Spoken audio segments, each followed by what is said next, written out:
öeldakse, siis kuidas sa lilleke siia sattusid, et kuidas sa kiirenduse oma elus leidsid? Kiirendusspordi vastu huvi tekkis mul 2000-te alguses, kui Lasnamäe kanalis võistlused toimusid, siis nagu paljudel teistelgi, kes seda ala harrastavad. Siis tekkis esimene huvi, siis käisin Tapal lõppkiirusvõistlustel. Mis auto meil siin juba on, et äkki sa räägid sellest natuke täpsemalt?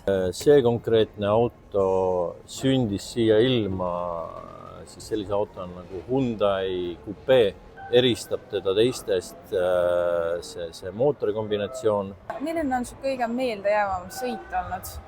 Kõige meeldejäävam sõit ilmselt enda jaoks esimest korda uuendasin Eesti rekordit, kehtivad Eesti rahvusrekordid, pea 290 kilomeetrit tunnis.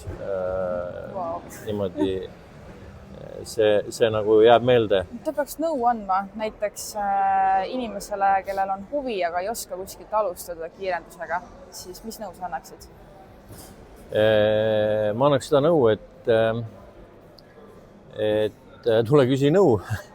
See oleks esimene äkki, sest tegelikult kiirendus on üks selline hea spordiala, kus on võimalik alustada igal ühel.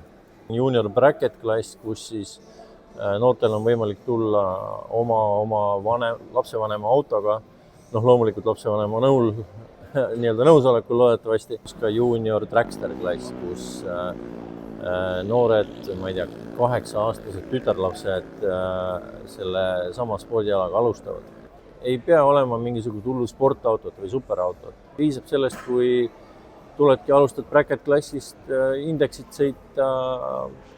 Me oleme väga huvitatud, et see meie ala nagu leiaks sellist rohkem kandepinda. Läbi aastate on mul need ühed ja samad toetajad reeglina kaasas käinud. Kõige suurem, siis olulisem toetaja Plast Industry, noorte poolt ettevõetud tore ettevõte tegeleb plastitööstusega, kõikvõimalikud plastiga seotud teemad. Spirit, autoteenindus, on siis keretööd ja autohooldus, Racetune, väike abi siit-sealt ja lõpuks korjab kokku. Aga aitäh sulle! Ja ma loodan, et see aasta tuleb meil kiirendajaid rohkem juurde. Kindlasti tuleb, tulge vaatama kõik.